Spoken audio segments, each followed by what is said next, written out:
Hello, everyone. My name is Ruth Jefferson. I'm here today with Pastor Aaron Glaeske and also Pastor Phil Merten. We are today going to be talking about the topic of masking. To an extent, masking is something that everyone does in different settings. Even historically, it's something that, um, as Pastor Glaeske will probably bring up later, has been done in the church in certain settings. The difference here between that type of masking as and the type of masking that we're kind of talking about today is that this masking is something that's not just a means or a mode of survival, but also is not just done by society at large, but also at times within the church, and actually many times within the church. So before we get started on that, we want to go ahead and also preview the conference that's coming up this June, and that's going to be 16th through the 19th. When we come back, we'll go into that conversation, but for now, we'll go ahead and play that video. I can't wait to see this. It's kind of odd talking about a Revelation conference. That's what we're going to have. A conference that talks about how Christ is victorious, not just on Easter, but always and for everybody. And so join me. I'm Aaron Robinson, pastor here at Martin Luther College, serving as a professor of English and cultural diversity coordinator, where we gather together around his word to use that word to guide our discussions and then our actions and how we treat the people that we live with, around, and live for. Look forward to seeing you then. Have a blessed rest of what is spring. All right. That video was from Pastor Aaron Robinson. He's going to be one of the speakers at the conference. Coming up again this June 16th through the 19th. If you haven't already, this would be a good time to register. I am looking at the screen right now, and I am not seeing Pastor Glaeske, even though Pastor Glaeske, I am seeing you on the side screen. So I'm not sure. Yeah, what's that about? I'm seeing a blank space there too. Maybe if we. Okay. How sad. Would you be able to? Oh, there you are. I told you it's my internet shit on. Okay. We've pulled Pastor Glaeske back out from no man's land. What was it like there, Pastor Glaeske? Between dimensions, the interstices between universes. Are you frozen?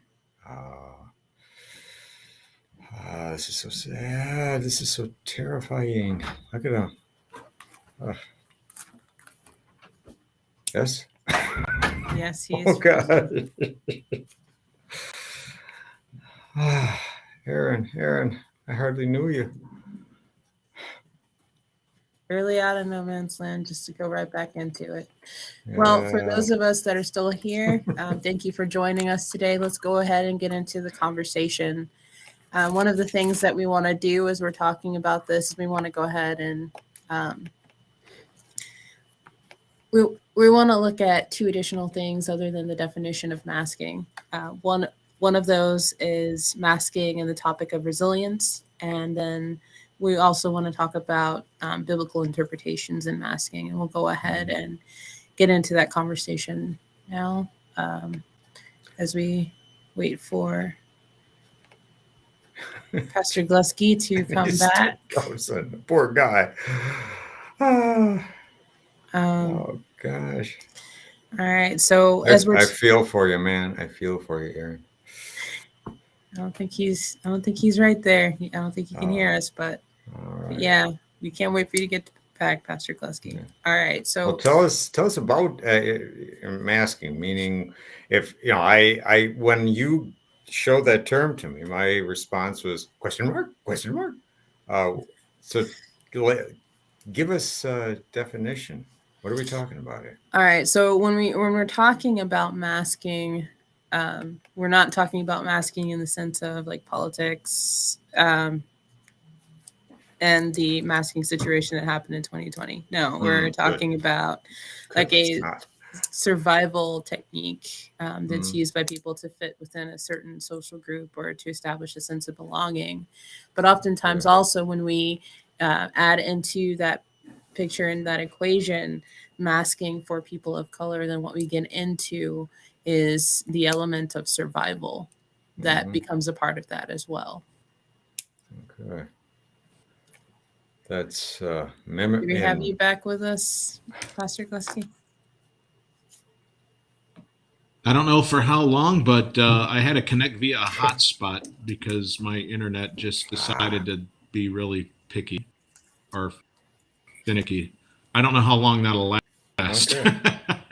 But we'll be long as we will take advantage of however long we have you. We got audio. You're real good right now. Visually, we're good. You're Okay. kind of jerking around like this, but that's fine. Okay. It looks good on my end, though.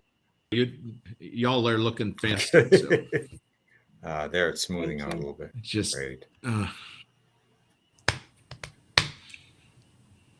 Okay, so you were starting to say, Ruth, what is masking in the sense that we're talking about? What does it look like? How does it play out? What is a person of color doing when they're masking? So I think one of the things that I want to be sure to say, as with all of these conversations that we have, is what I have is my personal experience, as well as like any resources that I look up to take part in that conversation as well. So it can look different for different people, and that's something that I want to make sure that we keep in mind. Really, I think as we're getting into this part of the conversation, that kind of takes us into the two main focuses in that area, which are the masking and resilience piece, and then also biblical interpretations and masking. So as we're getting into the masking and resilience piece, I think one of the best things that we can do actually is to look at the definition of these terms. And if we get into, for example, the Merriam-Webster definition, that's actually a two-part definition. So there, the first part of resilience, according to Webster, is the capability of a strained body to recover its size and shape after deformation caused especially by compressive stress. And then the second is an ability to recover from or adjust easily to misfortune or change. I think one of the things that stands out to me is that as we're looking at these definitions, the one that's meant to refer to people, it puts into play this element of being easily recoverable from these things. But even as we're talking about the non-person definition, that's when we start to get into this thing about strained bodies and recovering size and shapes and from deformations and things like that. And so one of the things that really stands out that way is the way in which there's not much room there for the fact that there are things that can be harmful to the process of adjusting, of getting through something, because and we want to make sure that we bring that into play, is this picture of getting through versus getting over, because a lot of times when we think of resilience, we think about one's ability to get over things, and instead what we should be thinking about is the ability to get through them. So the question is, like, who decides what resilience is, and then who determines who's achieved it? So tell us how that plays out in terms of somebody, somebody who's not from majority culture, who's recognizing I'm at a disadvantage here in this majority culture, and they don't want to see me, they don't want to take me seriously, so I have to make all these adjustments. My resiliency, I have to take on a different shape. Have it taken a different form. Okay, talk about that a little, if you would. Okay, so let's talk about, for example, and this also puts an element of class in there as well, is when we're talking about things like financial struggles that people may be going through. there's more of an understanding in that sort of situation when you have struggles, as opposed to people from minority cultures, because the assumption naturally within those settings is when people from the majority culture look at that, these people are lazy, they don't want to work, and so therefore that's why they're having these difficulties. All right. Somebody from majority culture is out of work. Well, they're out of work. It's the economy, but the assumption is if somebody who's from minority culture is out of work, well, they're not trying. Yeah. Okay. All right. The one falls on hard times and the other one is creating it for themselves. Okay. That's typically the view. Yeah. Mm-hmm. All right. And then we also again, it's like everything else when we deal with cultural and race issues. We only want to, if you want to look at the old Snicker bar analogy, you know, we don't realize all of these things cut across all cultures. Are there lazy people in every culture? Absolutely. Are there industrious, hardworking people in every culture? Absolutely. But when you know, like, it always comes up peanuts, right? But when you try to slice it in such a way and say, well, the lazy people are the ones in that culture, but our culture doesn't have that. See, then we're cutting it a different way. But it's not just, it could be with anything, you know, like those people are always this way. You know, it's overgeneralizing things, and you want to attribute some trait to a group rather than recognizing them as human beings and understand that it's a human experience and it cuts across all humanity, right? That. Okay. Definitely. And I think that part of things could also be extrapolated to talk even about health issues in different communities. And then kind of going from that talking about masking in particular when it comes to these things, let's take a look, for example, at what's happened in Minneapolis over the past year.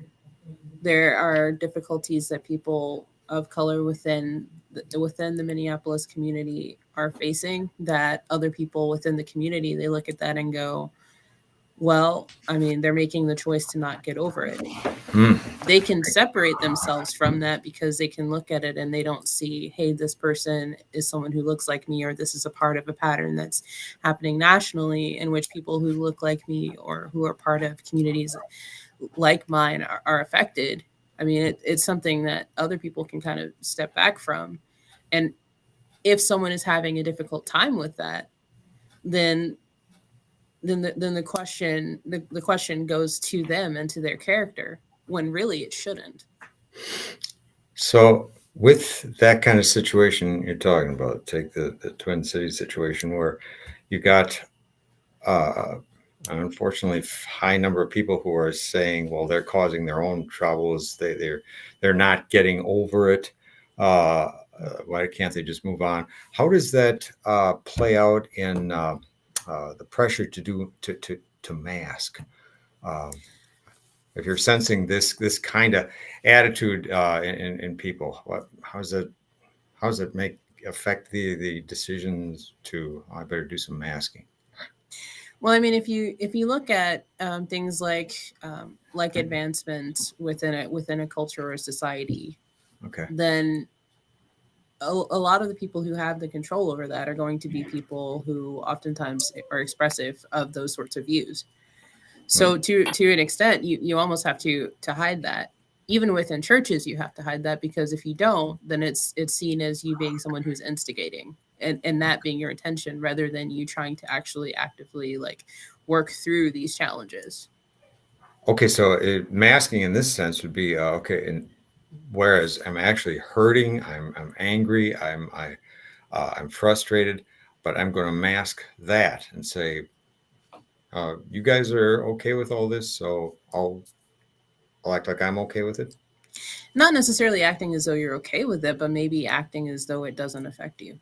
It doesn't affect Maybe me. not making that like a center of focus, and instead choosing to focus on other things when it comes to certain communities. Okay. Isn't it? it's hard for me not to take the pastor's perspective on this, but I would think it would be the pastor's responsibility to confront people of that are in a minority culture like that, and allow them to have the freedom to unmask, at least in his, at least with him, at least in talking with him, say, hey, I'm generally interested in how this is affecting you. Right. The whole George Floyd thing or whatever is going on in Minneapolis, and I'm not there, so I don't know all the details, but I would be how that is affecting people of color in my congregation. And then from extension out to my community as well. But my first concern is for those in my congregation, and I wouldn't want them to feel like they'd have to hide that this should be a safe place where they could come and say, hey, I'm hurting. This really stinks, or this is unjust, and I'm wrestling with these things. As an ambassador of peace, true peace from the biblical perspective of it, I would want to be an agent of peace and trying to restore that in some way to their hearts and to their lives. So I would, and I may unwittingly create an environment where they may not feel like they can, but I think it's up to me to keep making the overtures to saying, if I'm doing something, help me here. Help me, help you, right? Get over this. So get through that. Yeah. I'm gonna go Would ahead. Would that be and fair, respond. Ruth? I mean, would that be maybe a first step? I think I'm gonna go ahead and the respond to that a bit. But before I get Okay. into my response with that, two things. One, just to repeat that, like, what I'm expressing is like my view, and there may be people who have other views, like in regard to that. And it's also based on my experience. And the other thing that I would say is that while what you're saying is definitely a positive, like, first step when it comes to that, a lot of times, at least in my experience, pastors are a reflection of the culture in which they're rooted.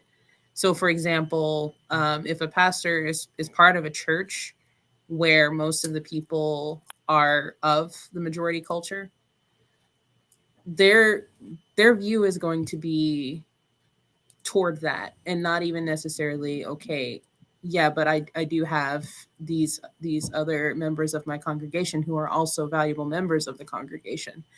And also something that doesn't take into account, and I feel like this is also important to bring up, is the fact that it is not necessarily incumbent on the people who are part of a minority group who are struggling with an issue to say, to first come up and say, hey, I'm struggling with this, and to try and educate, because then there's the strain of trying to educate while you're also dealing with the struggles that you're facing, that you're feeling like you have to mask it in that location in the first place.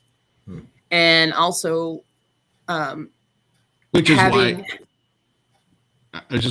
why it's important that someone in a leadership position like I am would make the effort to go to someone in your culture and say, hey, I want to give you this. I'm not expecting you to come to me. I'm going to you.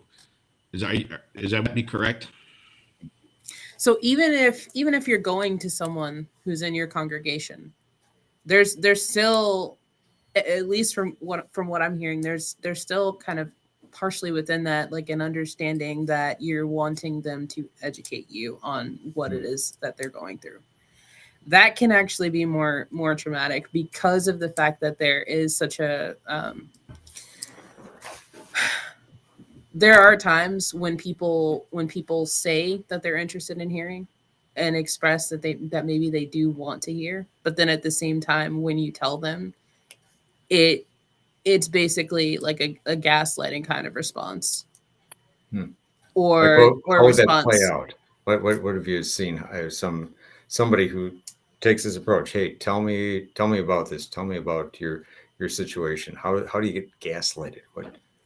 So you could be talking to someone saying, hey, having them come to you and say, hey, what is it that you're experiencing? And even in that situation, that person could come back and say, it's not that bad. Oh, it's not what you're thinking it is. Mhm. Or they could very well say, there are struggles that are happening in my community too, or whatever, and then expect that is going to somehow be something that's productive Uh-huh. and conducive to further conversation. Really, it ends up putting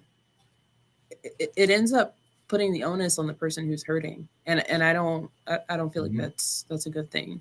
Mm-hmm.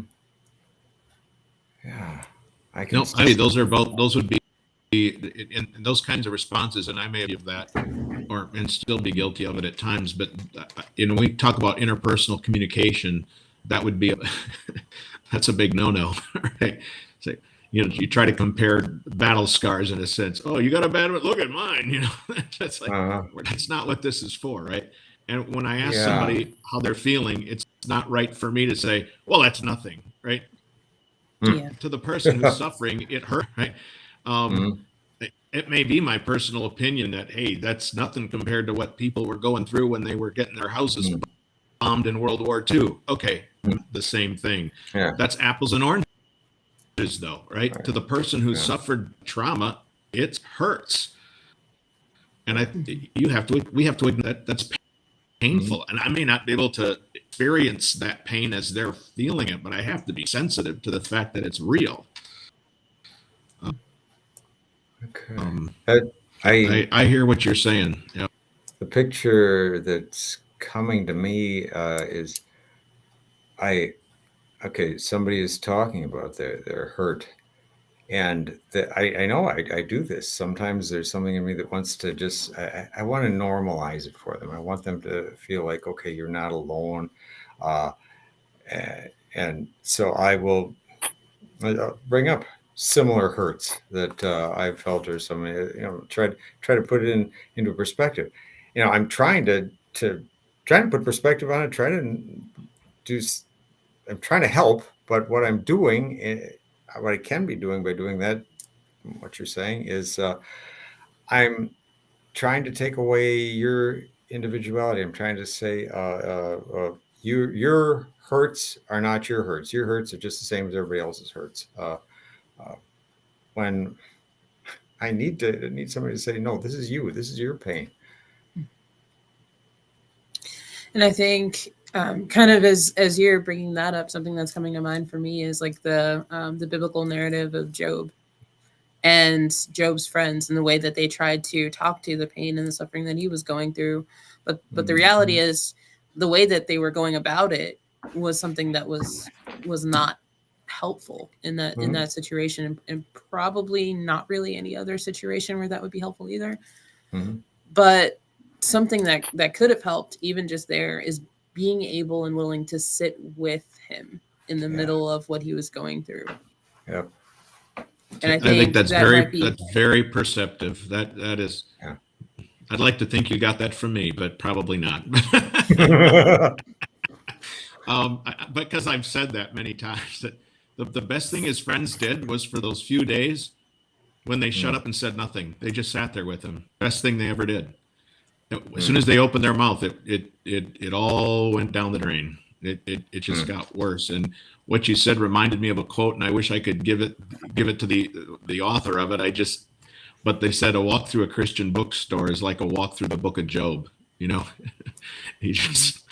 So a lot of the advice and the things that get peddled in Christian books is mimics Job and it's Job's friends, right?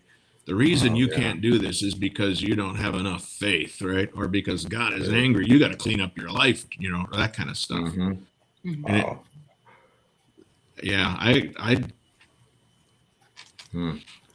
I totally feel that illustration in Job, Ruth. That was excellent to bring that to bear. That's powerful. That you had written, Ruth, something about a survival mechanism to fit into a society that doesn't want us in it. the application can go far beyond race and ethnicity. Somebody who's hurting, somebody who's in pain, I don't want to see it. So, in a sense, I don't want you in my society. I don't want you in my company with your pain. So I'll make your pain magically go away by saying it's nothing. There. And what have I done? I haven't chased your pain away. I've chased you away. Yep. Yeah. That's You again, I appreciate that perspective. You're right that we, don't ruin my Easter celebration with your, mourning over your loved one's death. I'm trying to have a good time here, so go take that There you outside. go. Even the perfect holy Jesus cried at the funeral of his friend. So sadness affected the very heart of God himself. Mm-hmm. And I think that takes us very nicely into the next topic that we said we were going to go in today, which is really getting into the biblical interpretations and that. So one of the things that I saw today as I was online, Twitter is sometimes not always the best place to be. This quote by Timothy Keller, in which he states, the eternal security of Jesus's love enables you to need less and love more. And I have no trouble saying that when I saw that, I got pissed off.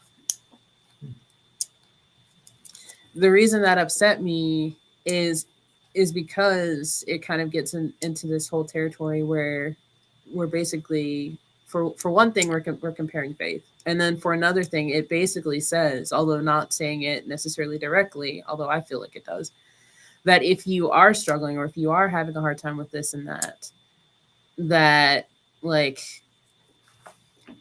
there's a question there about your being able to rest in the love of Jesus or your relationship with God in and of itself. And I feel like that's a question that gets brought up too often as well, which is this idea that someone who is a person of color has naturally a lesser relationship with God in the first place.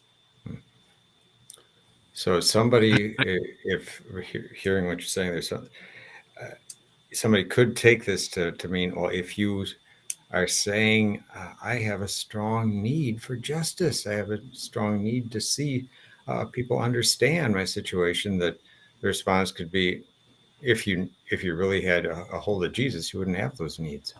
You have all your needs met because you got Jesus. Yeah. Okay. Yeah. It could easily lead to that kind of I think we may be doing a disservice, and this is the problem with little quotes like that, is that you don't know the context in which it was said. And I've listened to a lot of Tim Keller, and I don't think he was intending that as the way it got taken. But when it's quoted like that, you're like, well, I don't have any context, so it sounds like that to me. And I'm not saying you didn't take it right. I'm just saying that it could sound like that way to me, even reading it. But knowing more about Tim Keller and the things he's written, I'd be a little bit hesitant to say I don't think that quote was being directed quite at this issue. I think he's talking about something else. And I'm just saying that to defend him a little bit. In what I've read and what I've heard him say, I'd have a hard time believing that he let that one fly just to hang out there. And I'm sure there was some context behind it, but again, quotes without context can be, it's easy to mistake them and misunderstand them, and for that reason, I don't always like them. But and if that leaves you feeling that way, I'm not trying to discredit that, Ruth. I'm saying it's legitimate to see it that way. I'm just saying I'm not sure if that's what he would have meant by that. I would rather have Tim Keller defend him, give him the opportunity to defend himself. But be that as it may. Tim Keller, and I'm with you. I've liked so much of what I've read from him. I hate to knock the guy down. I see what you're talking about. Just to say, it almost does. It could be interpreted as neediness bad. Neediness, not Christian. If you have needs, the more you have the love of Jesus, the less you'll have needs. Um, yeah, that might not be too helpful. Um, that could set up a situation where now I'm reluctant to talk about the strong need I have to be heard and understood, and strong need I have for justice. I was going to I'm just comment. I've written this paper on peace that I've got to deliver next week. But when I studied this whole concept of peace, this becomes it applies right to this very thing, in that God establishes that peace with us and his son. And that is that's the foundation of all the restorative peace that God has been working to bring about since the fall. But that peace is more than just spiritual. It's peace that is of the mind and of the body as well, and consequently not just within in a personal relationship, just with me and my God, then also in my relationships with others and their relations with me, and we can extend that even more in this idea of peace. But in that, in a perfect peaceful relationship, all my needs are met. That's what it means to have peace. If we're suffering injustice, as we were talking about that. If you're suffering an injustice, you have no peace. So part of peace is restoring justice, isn't it? What is God saying? It says in Isaiah and several other places, I love justice, right? I'm a God of justice. And he's not simply saying, according to my standard of law, but really justice in society. It's just right that one is the extension of the other.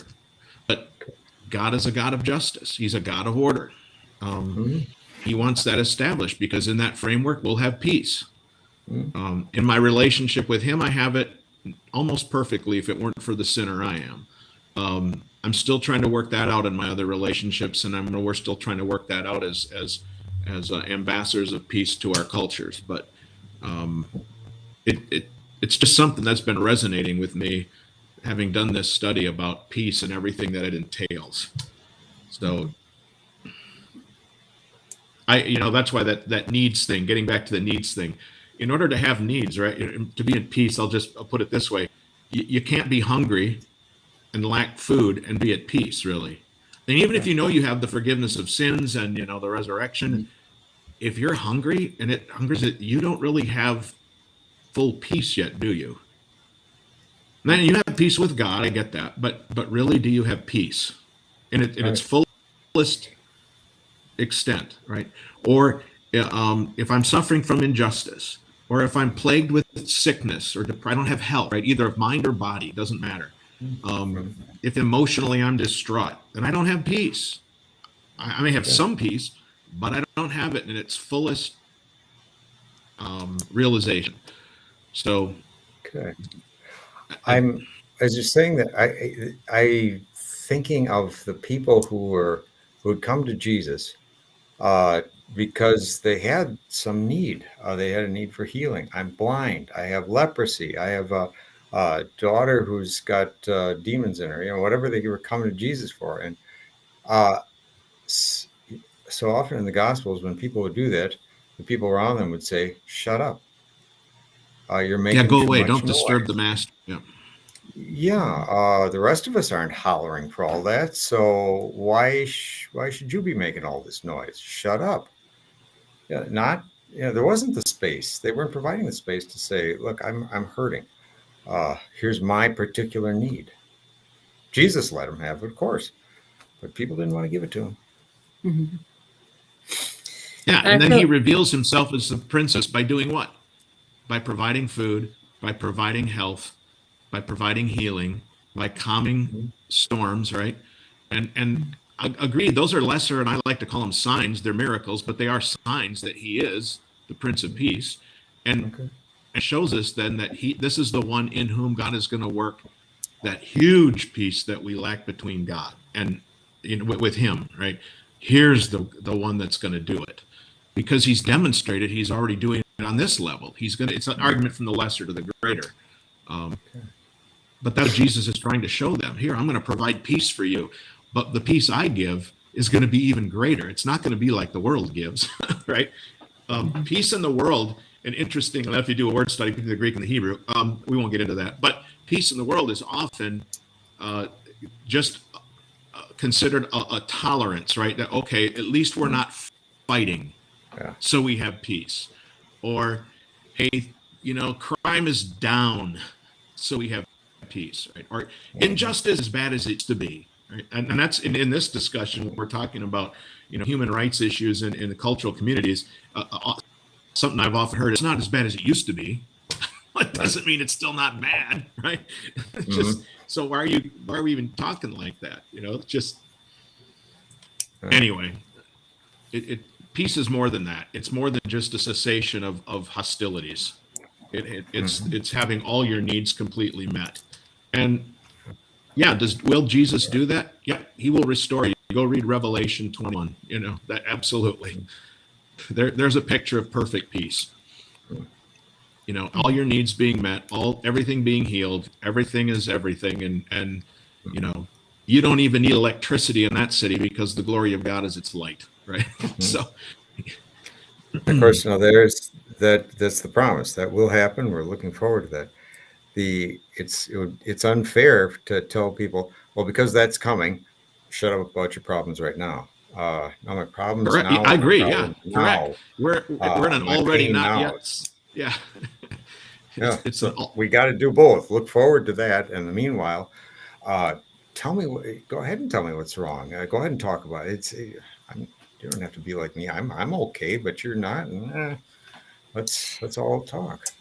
I was getting ready to say, I feel like we got off topic a little bit, but we really haven't. At this point, really what we're talking about is what can the church do to create an environment where people don't feel like it's necessary to mask. And I would say, kind of since we are talking about Revelation right now, one of the things that Phil, you and I talked about briefly when we met prior to the show, is that is really about Revelation 7:9, and for me, that's one of the verses that I find some comfort in, because it's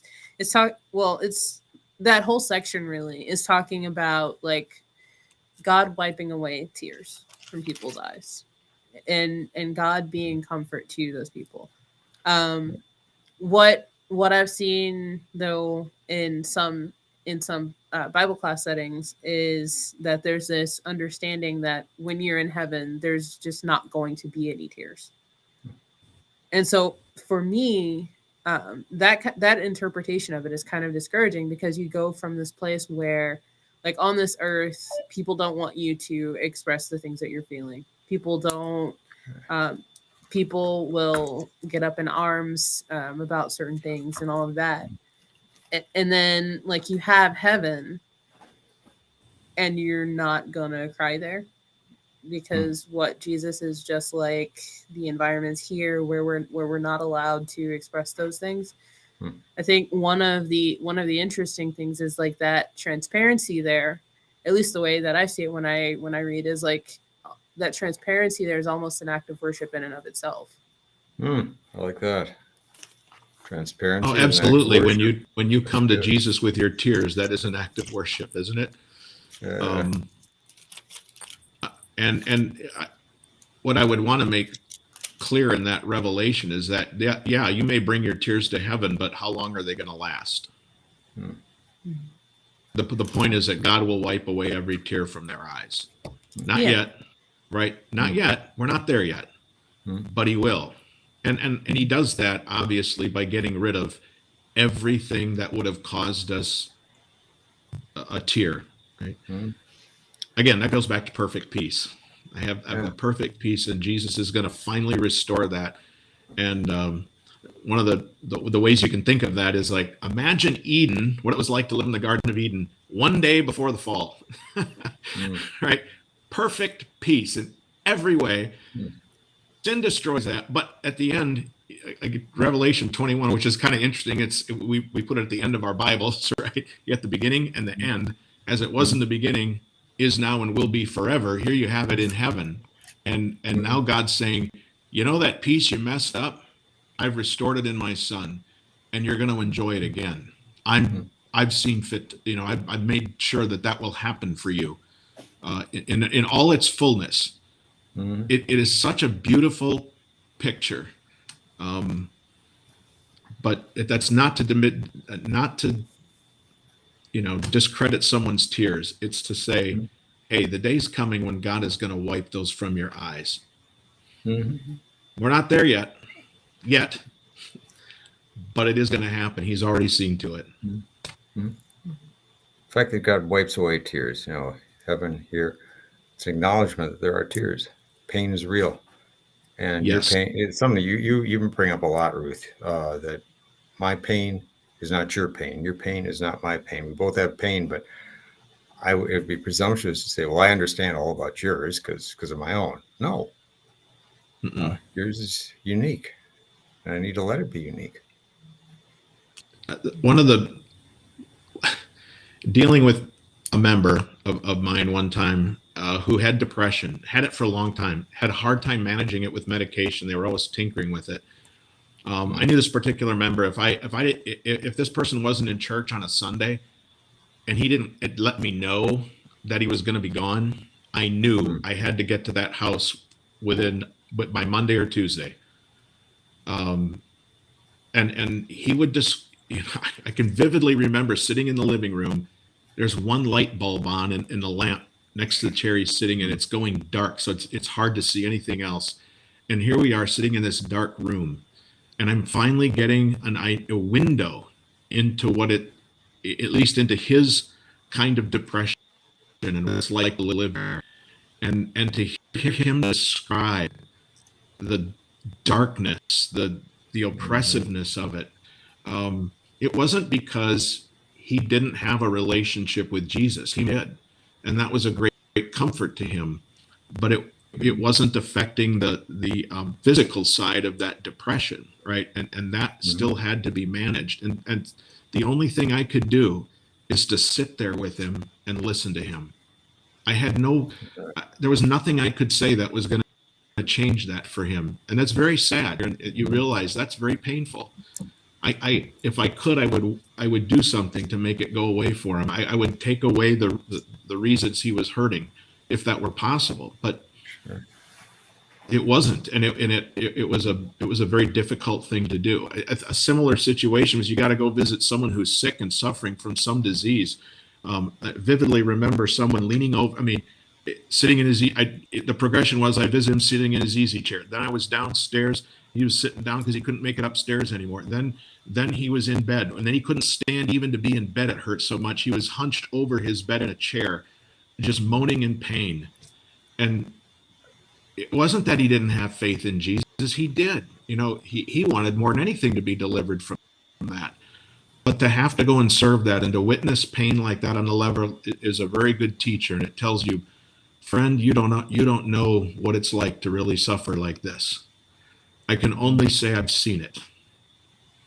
And it hurts. Ruth, I've had some discussions. You've shared things with me from your perspective, and the same thing's true. I can't understand it. I don't have I can't have that experience, but man, I know it hurts. It's gotta hurt. And if I could, I would take it away, but I can't. And that's something only God can and will do.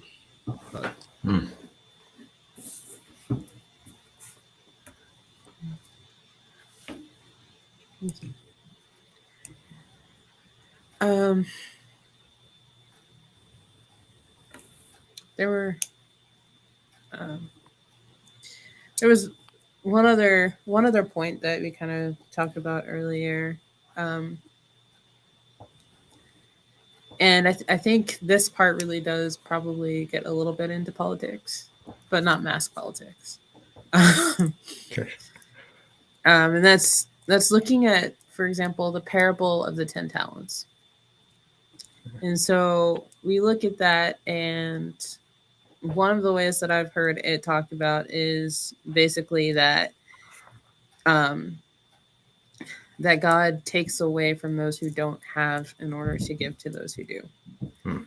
And really, any other like interpretation of that in those specific settings is kind of taken as people will go up in arms about the political, about how like they have this right or that right, and so it's almost like they're reading the Bible through the lens of politics.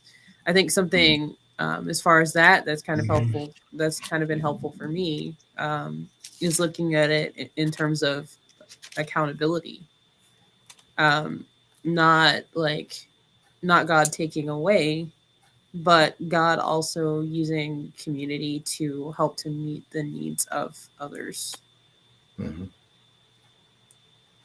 So No, I would what I you're would saying wholeheartedly there, agree with it. I'm listening. I'm looking at Luke 19 is one of the places where this is recorded, and you're citing what Jesus says here.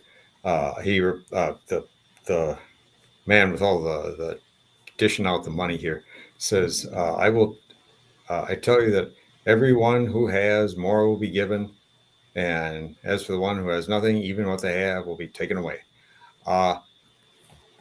Okay, sounds like you're heard people citing that as a justification for uh, ignoring people who are don't have what they need, their basic needs. Well, it was taken away from you because you weren't faithful. You know, it's right there in the Bible. That's what you've encountered?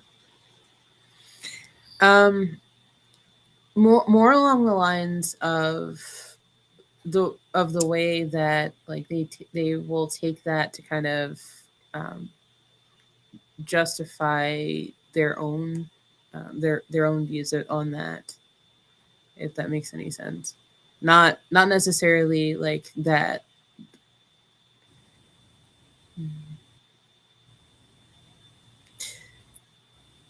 I would say that it has more value for me when I look at it in terms of accountability and community. And I'm just gonna leave that at that. Okay. I was going to say I'm not sure if I need a concrete example. I'm fuzzy on the what your experience is with that. I agree that it's not. It is about accountability. But when you look at that third person, it's not that God takes away just because you don't like him, right? When you read the rest of that, read it to the end, you realize this guy hated his master. He did. He had believed all sorts of. He had either chose to believe or wanted to see his master in a very ugly way. Mm-hmm. And even that is betrayed by the fact that if that were really true, it then he would have done something. But the fact is, he didn't love his master. He had no faith in his master at all. He didn't trust his master's goodness, and so it's a whole. The reason he's not producing, or the reason he sits squashes his talents, is because he hates the master. Bottom line, he hates him. Mm-hmm. It's not that God was, trying to say, "Hey, I'm going to take you, I'm going to take away from you because you could have been more faithful here or whatever." That's not the. Yeah, that idea that God, my friend, pastor friend of mine, once remember him saying, "I can't think of anywhere in the Bible where God condemns someone for not doing a good enough job." I think in the other, let's see, outside of Luke, there's when the master looks at what these guys have earned, he says, "Well, all of them, well done. Oh, you got you got 100% return. That's great. You got a 50% return. That's great." Yeah, it wasn't comparing or anything. He was trying to be an encourager. And it was that other guy who believed that no, you take away where you didn't give anything, you rip up what you didn't plant. Which is all a lie. Which is all a Yeah, lie. right. exactly. That was the problem. There was where, well, you're going to end up with nothing. Uh, what, what you have, you don't have nothing, and you're going to end up with nothing. Because you choose to believe in a God who's not kind and generous and loving. Well, you're going to live in that reality that you've created for yourself. Yeah, this is not a justification for taking something from somebody. That's not what. That's complete misinterpretation. Yep. Agreed. Well, I'm gonna throw you guys a curveball. This All probably right. has nothing to do with this current topic. Just letting you know that right there. That we never do that. We don't Probably can't do hit the that curve. ever. All right, so this is something that I heard like this past week on while I was doing some research, and it's basically this idea of when everything in your life seems out of control, like we should take comfort in the fact of knowing that God is in control. Okay. I have a problem with that, especially right now. And that the problem I see there is not that it's not true, because God is definitely in control.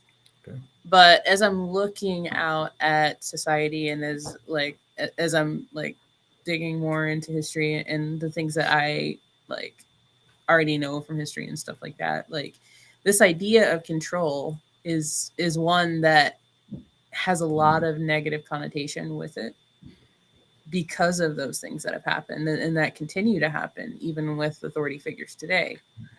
So Agreed. I would say that it would probably be more effective, at least for me, to focus on the relational aspect of things. Mm-hmm. But I don't know. I feel like that is a place where there might be an area where maybe, Mm-hmm. I don't know, maybe pastors could learn something a little bit more about like the way to present things. I'm thinking, first thing that comes to my mind as you're saying that is something my daughter wrote sometime after her first little baby boy died. That she said her thinking about God has changed. She said, I'm going to paraphrase, I don't have it written out right here in front of me, but she said to the effect, I used to think that he was someone that would you take your troubles to and he would fix those troubles. And she said, I'm more thinking of him now as somebody who's there with me in the troubles. It doesn't necessarily make them go away. Might not do that at all, but I'm not alone in my troubles. That was, the control thing is what I'm getting at.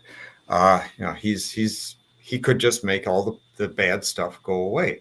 That's what she expected from God, control that way.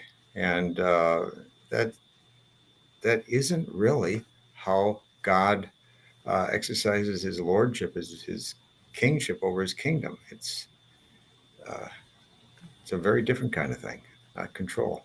Yep. I think, Ruth, you're right. It is true. God is in control. And has he dealt with all evils? Yeah, he's dealt with it in his way. And he's going to work it out. I mean, he's already got it worked out. But I think you're right. I don't know if that's really not a comfort. It can be a comfort. I don't want to belittle the people who have found comfort in that, but I'm with you, Phil, in that very often in the Old Testament, God's not the one going, "Hey, I'm in control here." It's pretty obvious he is, but he's the one who's saying, "I'm the one who's with you, right? I'm the one who loves you. I'm the one who's sticking this out with you." Man, you read through the Exodus, for example, when they're in the brickyards, hey, I've heard the cries of my people. I'm sending a guy to tell them, let my people go, right? And it's got to have a profound impact. Nothing is the same after God says that. It's almost the climax because everything after that, is it's going to go God's way. But the point is, he's there with his people and he understands their suffering, and he's saying, "Hey, I'm going to do something about this." It didn't mean they weren't slaves the next day. They still were. but God was working Mhm. on working on the solution. So Mhm. it took him a while. Moses was a little slow, but that was the right guy. God made him into the right guy, do the work that he wanted done. So It was just a matter of absolute control. God would say, "Oh, there's a problem. Push the button. Problem gone." Instead, there's yeah, he could this have just skipped ahead process. to plague number 10 and wiped everybody out and said, well, see, there are Right. no more Egyptians. Now you can go. But God likes process. God works the process. God works Yeah. with people, works with as we are, and it can be a slow and painstaking process. It's not the kind of control maybe we'd like to see, the instantaneous control. But it's not God's way. That's why I love Jesus at the funeral of Lazarus. Mm-hmm. He takes some hits there. Lord, if you'd have been here, he wouldn't have died. All right. Right. Okay, so this is But the hey, second time we're I'm here. bringing up Lazarus. I'm gonna raise this question, He's gonna and it raise is Lazarus. definitely off topic. Oh boy. Oh boy. So, I love off topic. do you think that when it comes to Lazarus, when Jesus is crying, do you think that those are tears of sadness or are they tears of anger? The Greek Yes. there indicates anger. Yeah, I think yes. Yes is a good Yes. answer. Anger is definitely in the picture. Anger at what though? I think Yeah. I get that he's angry at how sin and death have affected his people. He's This angry ain't at right. the right. This ain't right. It's a righteous anger against sin and its effect of death. People shouldn't have to it's be feeling affected this. people that he loves. He loved Mary Mhm. and Martha. He loved Lazarus, and look what this evil has done to my friends. Yeah, he was grieved. Yeah, I think you have to say it's both, right? There's the sadness, but there's the anger too. Absolutely. Thinking Matt, and I'll just put that in.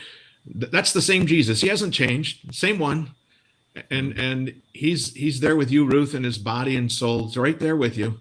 Can't see him. He's there though. He promises that he is. That same heart is with you. The same heart that was grieving the death, what death had done to his dear friends, and was angry at the enemy for it, is the same one who's sitting there with you, sad that evil has affected you the way it is, but angry at that evil, Yeah. and is going to work as he already has to destroy it. That is, I find that so comforting that God does get mad. That he's looking at the things that make me mad, and he's mad too. That I am so glad he's like that. Instead, if I believed that he was just all serene because I have everything under control. Well, how do you even pray to somebody like that? But to know that he's mad, God gets angry. I like that. And the way he treats I'm reading through Isaiah right now, my personal devotion, so a lot of that's vivid to me now. God's talking about, especially in those later chapters, his anger directed against the unbelievers and the nations that are enslaving and hurting and doing wicked things to his people. Right? You're doing this to my people, and I'm not going to sit idly by while this is going. I'm working to destroy you. And that's like, hey, I got that guy on my side. It's nice to see him have a little anger, right? A little fiery anger. I know it deserves to be thrown in my direction, but hey, he's made peace with me. He's going after the people that are in it. So, well, it's always fun to chase a rabbit down the hole, right, Ruth? Yeah. And I feel like we've done that to a good conclusion for today. All right. So I think that all fits together in a way. Don't have to mask. We don't have to pretend to be all serene. God isn't. God's not all serenity. He's got all the feelings. And so why do I have to pretend to be something I'm not? You don't. Okay. All right. All right. You wabbits have a good day. Oh. Thank you, Mark. Gonna. I am hunting rabbits. I'm chasing rabbits. So who's praying us out today? Who's praying us I did out last today? time, didn't I? Did you? Phil, you weren't here last time. That's Oh. true. I was not. Okay. So, Well, yeah. I guess it's settled then. Your turn by default. Okay. Lord God, you haven't put us in a world where everything is serene, and you haven't put us in a world where everybody's the same. You haven't put us in a pain-free world. You put us in this world, and you put yourself in this world. And thank you for being here in this world with us. Forgive us for how often we've done such a lousy job of dealing not only with our own pain, but other people's pain too. Forgive me for times when I've expected people to just shut up, suck it up, get over it, get over yourself, and be like me. Forgive us for that and get us out of that. Help us all to love people as they are, where they are. Listen to people, accept them, and welcome them the way you do. And thank you for welcoming all of us. We do have pain now. Tears in heaven, you're wiping them away now. Wipe them away in heaven whenever the memory of loss comes up. As often as it needs to happen. Keep us from all the artificial ways we have of making pain go away. Help us to instead just be able to give the pain to you and open up about this pain to trustworthy people. Help us to be those trustworthy people. Praying for that in your name, Jesus. Amen. Amen. All Right. Thanks for joining us, and have a good weekend. Adios, amigos.